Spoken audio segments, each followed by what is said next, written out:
बच्चों सीढ़ियां सिर्फ उन्हें मुबारक हों जिन्हें सिर्फ छत तक जाना है। मेरी मंजिल तो आसमां है, रास्ता मुझे खुद बनाना है। ठीक है, इसी सोच और इसी अंदाज के साथ में लगातार आप लोग बहुत अच्छे से पढ़ाई कर रहे हैं, लेकिन थोड़ी बहुत जो गलतियां हमारी जो रह रही हैं जिसकी वजह से हमारा सिलेक्शन रुक रहा है, हमको उसी पर ही आज डिस्कशन करना है।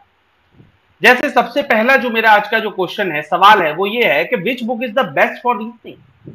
बच्चे काफी बार मुझसे क्लासेस के अंदर पूछते रहते हैं कि सर कौन सी बुक से हम पढ़ें, कौन सी बुक से हमको पढ़ना चाहिए, क्या होना चाहिए, कैसे हम लोग स्कोर करें 25 आउट ऑफ 25, क्या स्ट्रेटेजी होनी चाहिए, what to do what not to do, क्या करना चाहिए एग्जाम में और क्या नहीं करना चाहिए एग्जाम में। इन सभी पॉइंट्स को लेकर के मैं आज आपके सामने लेकर के आया हूं, आपके सारे मन के डाउट्स निकालने के लिए आया हूं, ताकि मन में कोई आपके संशय नहीं रहना चाहिए। ठीक है, तो सबसे पहले हम लोग बात करते हैं कि which book is best for reasoning. देखो, ऐसे कोई पर्टिकुलर, अगर आप एक बुक की बात करो तो पर्टिकुलर कोई भी एक ऐसी बुक नहीं बनी है, चाहे कोई भी आप सब्जेक्ट ले लीजिए, चाहे मैथ्स ले लीजिए, चाहे रीजनिंग ले लीजिए, जीएस ले लीजिए, इंग्लिश ले लीजिए, कोई भी सिंगल एक ऐसी बुक नहीं बनी है जिसे आप पढ़ करके और आप ये कहें कि ठीक है सर अब मैं एसएससी क्वालिफाई कर जाऊं। आपको सभी बुक्स को पढ़ना है और सभी बुक्स का मिश्रण उठा करके तब आपके पेपर के अंदर वो क्वेश्चंस पूछे जाएंगे। ठीक है, तो पर्टिकुलर पहली बात तो कोई एक बुक नहीं है। ठीक है, अब ये बात उठती है कि सर हम किस किस बुक का चुनाव करें। सबसे बड़ी बात ये होती है कि हम चुनाव किन बुक का करें, सर किस बुक से पढ़ें, किस में गलती कम है, किस में लेवल हमको अच्छा मिल रहा है। बहुत सारे बच्चे पढ़े हुए होते हैं, वो ये कहते हैं सर हमें अच्छे लेवल के सवाल चाहिए, तो सर हमको अच्छे लेवल के क्वेश्चन किस में मिल सकते हैं। तो इसकी अगर मैं बात करता हूं तो यहां पर देखिए, कुछ जैसे आपकी ये अपनी अपनी स्ट्रेटेजी है। देखिए सिंपल सी बात है, जैसे किसी को चाहिए सिर्फ इंग्लिश, किसी को चाहिए केवल हिंदी। अब जैसे एक बुक ये है मेरे पास में, ठीक है, ये हिंदी और इंग्लिश बाइलिंगुअल दोनों में चल जाती है, ये विद्या पब्लिकेशन की कोई बुक है। ठीक है, ऐसे ही एक ये बुक है आरएस पब्लिकेशंस की, इसके अंदर अगर आप देखा जाए तो 7300 प्लस क्वेश्चन है, 1999 से लेकर अब तक जितने भी क्वेश्चन पूछे गए हैं वो है, इसमें भी हिंदी इंग्लिश दोनों में है। तो बच्चे बहुत बार बुक्स को इसलिए परचेज कर लेते हैं या पसंद करते हैं कि भाई इसके अंदर दोनों चीजें मिल जा रही हैं, एक तरफ हिंदी है एक तरफ इंग्लिश है, तो उसमें हमें परेशानी नहीं आएगी। ठीक, ऐसे ही आगे अगर बात करी जाए, केवल आप इंग्लिश में अगर पढ़ना चाहते हैं, आपको बिल्कुल हिंदी पसंद नहीं है, तो वर्बल एंड नॉन वर्बल के लिए ये देखिए एक ये बुक है आपके लिए। ठीक, यहीं पर अगर बात करी जाए और किसी बुक की, तो देखिए एक ये बुक है आपके सामने। ठीक, तो ये बुक्स ऐसी हैं जो आपको बिल्कुल बेस्ट टू बेस्ट आपको देती हैं। ठीक है, अच्छी किताबें हैं, ये बढ़िया किताबें हैं। ठीक है, एसएससी के पॉइंट ऑफ व्यू से इन सभी से आप प्रैक्टिस कर सकते हैं। यहीं पर अगर बात करी जाए कि which is the best book for banking के पर्पज से या इंश्योरेंस सेक्टर्स के पर्पज से, तो ये बीएससी पब्लिकेशंस की एक बुक है, ये काफी अच्छी बेहतरीन है, इसको आप पढ़ सकते हैं, इसमें से क्वेश्चन लगा सकते हैं। लेकिन मेरे बच्चे सिंपल सी ये बात है, चाहे किताब आप कोई भी ले लीजिए, ये सभी किताबें आपके रिवीजन के लिए हैं। ठीक है, आप इससे बढ़िया से बढ़िया क्वेश्चन रिवीजन कर सकते हैं, सबसे बड़ी बात ये है। ठीक है, चलिए अब ये बुक्स हैं किस किस के लिए, ये books UP triple SC, DSSB, IBPS, Indian railway, SSC और पुलिस के पॉइंट ऑफ व्यू से ये बहुत ज्यादा इंपॉर्टेंट बुक्स हैं। जी हाँ, अब यहीं पर एक बात ये आती है कि what is the right way to score 20 out of 25, मतलब 25 में से 25 हम लोग कैसे लेकर के आए, बहुत बार ये बच्चे पूछते हैं। देखो बेटा, सीधी सी बात, पहली बात तो ये है, आप कितनी भी प्रैक्टिस कर लीजिए, कितनी भी बुक्स आप लगा मारिए, एग्जामिनर वहां पर जो पेपर आपके लिए सेट कर रहा है, उस सेट के अंदर अगर आप घर से ये सोच करके जाएंगे, मैं आज घर पे मेरा पेपर है, आज सुबह मैं अगर घर से ये सोच के निकला हूं आज चाहे कुछ हो जाए, आज मुझे 25 आउट ऑफ 25 रीजनिंग में लेके आने हैं, तो जो ये सोच लेकर के निकलते हैं उनका पेपर कभी भी क्वालिफाई नहीं होगा। क्या सर? हां जी, उनका पेपर जो ये सोच के निकलते हैं कि मुझे 25 आउट ऑफ 25 लेके आने हैं, तो उनका पेपर कभी नहीं निकलेगा। ठीक, आपको बस अच्छे से अच्छा स्कोर करना है, 23 करना है, 24 करिए, मेन चीज है कि कितने टाइम में आप कर पा रहे हैं। आप 23 क्वेश्चन करिए और विद इन द टाइम आप करिए, 10 से 12 मिनट के अंदर करिए, बेस्ट है, कोई दिक्कत नहीं है। कोई नहीं कह के रह गया कि आपको 25 आउट ऑफ 25 करके जाने हैं, क्योंकि जानबूझ करके हर एक सेट के अंदर, हर एक सेट में एसएससी में एक क्वेश्चन या दो क्वेश्चन जानबूझ करके ऐसे क्वेश्चन डाले जाते हैं जो बहुत ही ज्यादा ट्रिकी होते हैं, जिन्हें आप इमीडिएट बेस पर सॉल्व नहीं कर सकते हैं। जी हां, तो जानबूझ करके अब, और जानबूझ करके ऐसे क्वेश्चन शुरुआत में सेट में डालते हैं, क्यों? क्योंकि आप उस क्वेश्चन पे फंसे। आपको जो एग्जामिनर है बैठा हुआ है वो आपका टाइम वेस्ट करवाना चाहता है कि आप अपना टाइम वेस्ट करें इस क्वेश्चन के ऊपर, लेकिन ऐसा काम आपको ये गलतियां बिल्कुल नहीं करनी, ठीक है। सिंपल सी बात है, 23 हो पा रहे हैं, 24 हो पा रहे हैं, कोई परेशानी नहीं है, छोड़ दो वहीं के वहीं, ठीक है। बाद में अगर टाइम बचेगा तो जो एक क्वेश्चन बच गया या दो क्वेश्चन बच गए उसको बाद में देख लिया जाएगा, लेकिन एट दैट टाइम, उस टाइम पर आपको वो काम नहीं करना है। क्योंकि अगर आप यहां पर अगर वो 25 के 25 करने की सॉल्व सोच रहे हैं तो कहीं ना कहीं आपके जो आने वाले आगे के जो सेक्शंस हैं, मैथ, जीएस, इंग्लिश, उसको उसमें कहीं ना कहीं टाइम आपके लिए कम पड़ने वाला है। तो इसीलिए कभी भी ये सोच करके तो बिल्कुल ना जाएं कि मुझे 25 आउट ऑफ 25 करके आना, ठीक है। बेहतरीन ये रहेगा कितने भी करें, 23 करें, 24 करें, लेकिन कम टाइम में करें और 100% एक्यूरेसी के साथ में। सबसे बड़ी बात है बेटा एक्यूरेसी, कि आप कितने करके आ रहे हैं और कितने उसके अंदर सही है। आप भले ही 25 करके आए और मान लीजिए उसमें 22 सही है, 3 की नेगेटिव हो गया कि नहीं हो गया, अब 3 का नेगेटिव 22 में से कटेगा कि नहीं कटेगा। और उससे अच्छा यह होगा कि अगर आप 22 ही करके आए और वो 3 बिल्कुल ही छोड़ करके आए तो कम से कम 22 के 22 नंबर तो हैं आपके। ये चीज मैं समझाना चाह रहा हूं, ठीक है। तो ये चीज सबसे पहले आपको समझनी है कि ये बिल्कुल मत सोच के जाए कि रीजनिंग तो भैया बहुत लोग बच्चे ये करते हैं, अरे रीजनिंग तो हलवा होती है, अरे कोई दिक्कत नहीं है, उसको तो हम उड़ा देंगे। नहीं, आप उड़ाइए, अच्छी बात है, लेकिन ये बिल्कुल सोच के मत जाइए कि आज तो भैया चाहे कुछ हो जाए 25 से 25 लेके आने हैं, ठीक है। हाँ, बहुत अच्छी बात है, मैं ये नहीं कह रहा हूं कि 25 में 25 आने तो गलत बात है। अगर मान लीजिए हो सकता है सेट आपका ऐसा फंस गया और वो क्वेश्चन भी जो एक दो जो फंस रहे हैं वो भी हो सकता है ऐसे हो जो आपके दिमाग में स्ट्राइक कर गए, तो ऐसा नहीं कि उसको छोड़ के आना, आप करके आइए, कोई बात नहीं, लेकिन फर्स्ट पॉइंट पर यह रखना है कि एकदम इमीडिएट बेस पे आपको यह काम नहीं करना है, पहली चीज, ठीक। अब आगे देखिए, एग्जाम स्ट्रेटेजी आपकी क्या होनी चाहिए और what to do and what not to do, क्या करना है आपको और क्या करना नहीं है। देखिए, एग्जाम स्ट्रेटेजी की अगर मैं बात करूं तो एग्जाम स्ट्रेटेजी आपकी कुछ इस तरीके की रणनीति आपको सेट करनी चाहिए एग्जाम के पॉइंट ऑफ व्यू से, कि भाई कितने सेक्शंस हैं, कितने सेक्शंस के अंदर कितना मुझे क्वेश्चन करना है और उस क्वेश्चन के अंदर मुझे कितना टाइम देना है, ठीक है। मेन जो रणनीति होती है वो यही होती है, क्योंकि सारा जो खेल है वो बेटा वो समय का ही है, जो भी सारा खेल है वो सारा टाइम का ही है। इसके अंदर टाइम मैनेज अगर आपने कर लिया कि कितने टाइम में कौन सा क्वेश्चन मैंने घेरना है, कितना सेक्शन किस टाइम को मुझे देना है, बस यही चीज मेन कलाकारी होती है, ठीक है। तो आपको इन चीजों का ध्यान रखना है, what to do what not to do.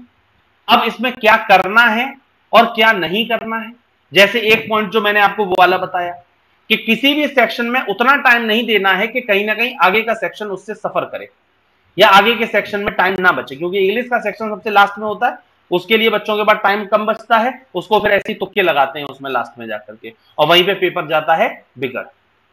तो पहली बात तो ये तुक्का सिस्टम नहीं करना है, और जो वो एबीसीडी वाला आता है अक्कड़ बक्कड़ बम्बे वो काम नहीं करना है। जितना आता है उतना करिए, एप्रोप्रिएट तरीके से करिए। कोई नहीं कह के रह गया कि 100 वाले जो में जिसके 100 में से 100 नंबर आएंगे वही आदमी एसएससी क्वालिफाई माना जाएगा, नहीं।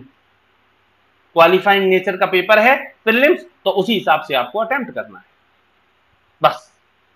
तो इन चीजों का विशेष ध्यान रखिए कि हमें एग्जाम के अंदर क्या चीजें करनी होती हैं और क्या जो बच्चे और जो गलतियां करते हैं वो गलतियां आपको नहीं दोहरानी, इस बात का सबसे ज्यादा ध्यान रखिए। मैं देखता हूं बहुत बार बच्चे मुझसे कहते रहते हैं सर पेपर तो सर बहुत अच्छा हुआ, लेकिन सर ऐसा हो गया, बाद में जब नंबर्स आते हैं तो क्या निकलता है कि कोई उनका सिलेक्शन नहीं हुआ। तो गलतियों को एनालिसिस करिए, तैयारी का एक सिस्टम बनाइए कि किस तरीके से हमको तैयारी करनी है, पर्टिकुलर मेरे 24 घंटे हैं, एक टाइम टेबल बनाइए 24 आवर्स में कितना टाइम मुझे कितना किसमें देना है। जो सेक्शंस आपके कमजोर हैं उन सेक्शंस पे ज्यादा टाइम देना है। अब ये नहीं है मुझे रीजनिंग, बहुत बार बच्चे कहते हैं सर मुझे रीजनिंग अच्छी लगती है तो दिन में 8 घंटे में रीजनिंग ही करता हूं।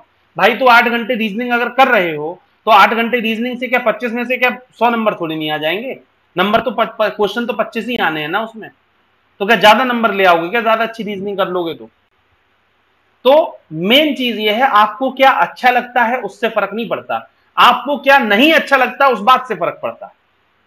जो जिस जगह पर आप कमजोर हैं, आपका जीएस कमजोर है, आप उसमें ज्यादा टाइम दीजिए और सभी सब्जेक्ट में टाइम दीजिए और डेली बेसिस पे दीजिए। ये नहीं है अरे ये तो मुझे आता है, मैथ तो मुझे आता है इसलिए मैं नहीं देता टाइम, नहीं, ये नहीं होनी चाहिए आपकी स्ट्रेटजी। आपकी स्ट्रेटजी ये होनी चाहिए कि भले ही मैथ में कम दीजिए लेकिन जरूर दीजिए टाइम। जी हाँ, ऐसे ही रीजनिंग का है, आता है अच्छी बात है, लेकिन थोड़ा बहुत टाइम तब भी आप दीजिए जरूर। तो एक टाइम टेबल सेट करिए पर्टिकुलर कि कितना है, कितना किस सेक्शन में देना है। कोविड की सिचुएशन धीरे धीरे सही हो रही है और आने वाले निकट भविष्य में बहुत ही जल्दी एग्जाम भी होगा। मे बी इस जुलाई अगस्त में, जहां तक है, इसके एग्जाम्स हो जाने चाहिए सितंबर तक, ठीक है, स्टार्टिंग हो जानी चाहिए शायद एग्जाम्स की। तो आपको एग्जाम के लिए अब आपको ये नहीं टाइम मिलेगा क्योंकि फॉर्म्स ऑलरेडी आपके फिल है। तो अब आपको ये नहीं है कि 3 महीने पहले बताया जाएगा कि आपको फलानी तारीख को पेपर है। अब जब भी आएगा सीधे एडमिट कार्ड रिलीज कर दिया जाएगा। तब आपके पास इतना टाइम नहीं होगा कि अब आप बैठ करके तैयारियों में लगे, तब केवल रिवीजन का टाइम रह जाएगा। तो इसीलिए तैयारी आज से शुरू करें, स्ट्रेटेजी आज से तैयार करें कि क्या करना है और कैसे करना है। गलतियों से सीखिए अपनी। आप जो गलतियां जिस जगह पर कर रहे हैं, बेटा कोई आदमी भगवान नहीं होता, हमेशा ध्यान रखें। हर व्यक्ति इंसान गलती का पुतला है और इंसान गलती करता है। आप एक गलती करें चल जाएगा, दूसरी गलती करें चल जाएगा, तीसरी गलती करें चल जाएगा, लेकिन हर बार उस गलती को आपको दोहराना नहीं।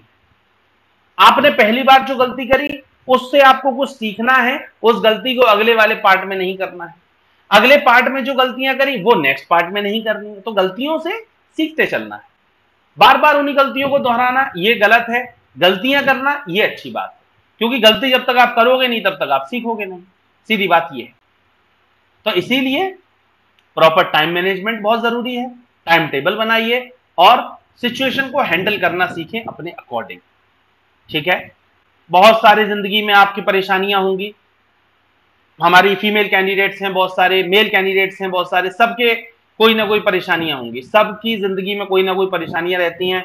कोई ये कहता है कि सर हमारा पढ़ाई में, कोई कहता मन नहीं लगता है, किसी के पास इतने काम के इतना बर्डन है, जिम्मेदारियां इतनी हैं फैमिली की कि वो बच्चा नहीं पढ़ पा रहा है, ठीक है। तो मैं उन सभी के लिए यही कहना चाहूंगा कि बेटा ये सभी चीजें सेकेंडरी हैं, ठीक है। प्रायोरिटी पे जो आपके फर्स्ट होना चाहिए वो ये होना चाहिए कि हमको कैसे भी करके सिलेक्शन लेना है। आलोचना करने वालों से डरना नहीं है, आलोचना करने वाले बहुत मिलेंगे। ये आज आपने तैयारी शुरू करी है, आलोचना करने वाले बहुत मिलेंगे आपको, बिल्कुल इसके लिए परेशान ना हो। एक नहीं बहुत मिलेंगे, रिश्तेदार अपने होते हैं, पड़ोसी होते हैं, घर वाले होते हैं, बहुत लोग आलोचना करने वाले बहुत मिलेंगे आपको, राह पे भटकाने वाले बहुत मिलेंगे, लेकिन सही राह दिखाने वाला हर व्यक्ति नहीं होता। तो इसीलिए जब जागो तब सवेरा है। अब बहुत सारे बच्चे इसलिए अब आजकल मायूस हुए बैठे हुए हैं कि सर एग्जाम वगैरह तो कुछ हो नहीं रहा है, क्या पढ़े क्या नहीं पढ़े। भाई एग्जाम के लिए कोई तारीख नहीं बताई जाएगी, एग्जाम तुरंत एडमिट कार्ड दिया जाएगा, 15-20 दिन के अंदर पेपर करा दिया जाएगा। तो इसीलिए आप पहले से उन चीजों के लिए तैयार रहें, बल्कि आपके लिए एक प्लस पॉइंट मिल गया है कि आपको और अच्छी तैयारी करने का मौका मिल रहा है। यहीं पर अगर बात करी जाए ऑफलाइन और ऑनलाइन के अंदर, तो ऑनलाइन एक वो चीज है बेटा जहां पर आपको ऑप्शंस बहुत मिलते हैं, तैयारियां करने के बहुत सारी चीजें हैं। आजकल मैं तो ये देख रहा हूं कि टेक्नोलॉजी इतनी आगे बढ़ चुकी है कि यहां ऑनलाइन और ऑफलाइन के अंदर कोई फर्क ही नहीं रह गया, बल्कि ऑफलाइन के अंदर तब भी बच्चा एक बार को हेजिटेट फील करता है। जब हम लोग क्लास में क्लास लेते थे, ठीक है, ऑफलाइन, तो बच्चा हेजिटेशन फील करता है। बहुत सारे बच्चे होते हैं पूछ सकते हैं, डायरेक्टली पूछ लेते हैं, लेकिन बहुत सारे हेजिटेट फील करते हैं कि क्या मेरा क्वेश्चन सही है, मैं पूछूं या नहीं पूछूं। लेकिन आज के टाइम जो ऑनलाइन है, आपको फेस तो करना नहीं है डायरेक्ट टीचर को, आराम से आप कमेंट में मैसेज कर सकते हैं, तो आपकी प्रॉब्लम को वहीं के वहीं सॉर्ट आउट किया जाता है। तो इसको एक पॉजिटिव तरीके से चीजों को लीजिए, ठीक है, तो वो ज्यादा बढ़िया रहेगा। बात समझ में आ रही होगी सभी बच्चों के। बाकी आपके जो भी डाउट्स हैं, हमेशा आप लोगों के लिए मैं अवेलेबल हूं। जो भी आपके डाउट्स किसी भी तरीके के हैं, वो हर डाउट को मैं आपके लिए सामने आपके लेकर के सॉल्व करने की ज्यादा से ज्यादा कोशिश मेरी रहती है। तो इसीलिए लगे रहिए, बढ़ते रहिए और खेलते रहिए और झेलते रहिए सवालों को। मैंने हमेशा यही बोला है कि जितना इन सवालों से आप जूझेंगे, जितना आप ये सोचेंगे कि मुझे ये होगा कैसे, नहीं, देखो सीधी सी बात, मैं करूंगा मेरे से ही होगा, इन दोनों बातों में फर्क है। भाई मेरे से होगा ये एक पॉजिटिव थिंग है, ये आपको एक पॉजिटिव साउंड करती है। मेरे से ही होगा ये एक नेगेटिव साउंड करता है, मतलब कहीं ना कहीं प्राउडनेस आ जाती है आपकी बातों में, अरे मेरे से ही होगा बस, है ना। तो positive thing is better than a over confidence. तो ओवर कॉन्फिडेंस कभी नहीं लेके आना है, कॉन्फिडेंस पूरा भरपूर रखिए और कॉन्फिडेंस के साथ में काम करिए। और आलोचनाओं करने वालों से कभी नहीं डरना है, हमेशा ध्यान रखें। आलोचना करने वालों को जो भी मैं देखता, बहुत सारे बच्चे मुझसे कहते हैं सर मैं इनसे परेशान हूं, सर मेरे ये हैं, मेरे रिश्तेदार हैं, सर मुझे ये कहते हैं वो कहते हैं। उन आलोचना करने वालों के लिए सिर्फ एक बात आप बोला करें, सिर्फ एक बात। वो बात क्या है कि वक्त आने पर जवाब दूंगा, वक्त आने पर जवाब दूंगा, चेहरे और अल्फाज सबके याद हैं मुझे। बस एक बार उस आदमी को आप ये बोल दीजिएगा, कभी आपकी आलोचना नहीं करेगा, सीधी सी बात है। और बात से हमेशा ध्यान रखिए, मुंह से कभी जवाब मत दीजिए, अपने काम से जवाब दीजिए। क्योंकि जब आप अपने काम से जवाब देते हैं तो आदमी आप ही सामने से आपसे आंख नहीं मिला पाएगा कभी भी जिंदगी भर। अपने काम से जवाब दीजिए, बातों से नहीं। क्योंकि बातों से आपने जवाब दिया, 2 बातें उसने कह दी, 4 बातें आपने उसे पकड़ा दी, तो आप में और उसमें फर्क ही क्या रह गया। समझ रहे हैं बात को? तो इसीलिए आलोचनाओं से बचना है, आलोचनाओं से ऊपर उठना है। बड़े बड़े महापुरुष हुए, बड़े बड़े लोग हुए, उन्होंने कभी भी आलोचनाओं का कभी भी सामना नहीं किया। आलोचनाओं का सामना किया, उन्होंने डट के सामना किया, लेकिन उसका कभी सामने से जवाब नहीं दिया। किसी भी महापुरुष को आप उठाकर देख लीजिए, सामने से जवाब नहीं दिया, अपनी काम से जवाब दिया है। हमेशा ध्यान रखें। तो अपने काम से जवाब दीजिए, आलोचनाओं से नहीं। एक ऑस्ट्रेलिया का प्लेयर था, मैं आज 1-2 दिन पहले ही एक वीडियो देख रहा था। ऑस्ट्रेलिया के एक प्लेयर थे जिनको अभी एक हाल फिलहाल एक क्या कहते हैं उसमें इसमें मैच फिक्सिंग के उसमें उनको क्या कहते हैं हटाया गया था और 1 साल के लिए उनको बैन कर दिया गया था। ठीक है, बॉल टेम्परिंग के मामले में, आपको पता हो तो, आज से कुछ समय पहले। तो बॉल टेम्परिंग के मामले में एक येलो कलर का कुछ उनके पास कोई शीट सी थी, वो येलो कलर की शीट से उन्होंने कुछ ना कुछ बॉल टेम्परिंग करी थी, बॉल में कुछ छेड़छाड़ करी थी। इसकी वजह से उनके ऊपर 1 साल का बैन लगा दिया गया था। दोबारा से जब वो आदमी खेलने के लिए ग्राउंड पे उतरा तो वही येलो वाली शीट उसको फिर दोबारा से दिखाई गई, जो वहां पर दर्शक बैठे हुए थे वो। तो क्या वो उसकी आलोचना नहीं कर रहे थे? उसकी आलोचना कर रहे थे वो लोग, जी हाँ। लेकिन उसने उस आलोचना से डरा नहीं है, उसने उस आलोचना का डट के सामना किया। एशेज ट्रॉफी की बात है और एशेज ट्रॉफी के अंदर उसने जबरदस्त बेहतरीन तरीके से परफॉर्मेंस किया और अपनी बात का जवाब उसने अपने काम से दिया, ना कि अपने शब्दों का इस्तेमाल किया। जी हां, यह होती है बात। तो इसीलिए शब्द का इस्तेमाल कम, काम से जवाब ज्यादा, बस। बाकी आलोचना करने वालों की कोई वो नहीं है, करेंगे। जब आप आगे बढ़ेंगे तो आपकी कामयाबी को देखते हुए बहुत सारे लोग खुश होने वाले कम होते हैं, जलने वाले लोग ज्यादा होते हैं। तो इससे डरना नहीं, घबराना नहीं, आप अपने काम पे रहिए, बस।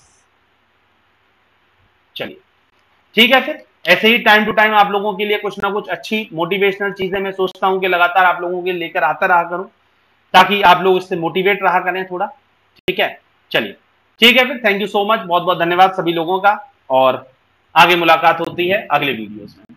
Thank you so much, thank you so much.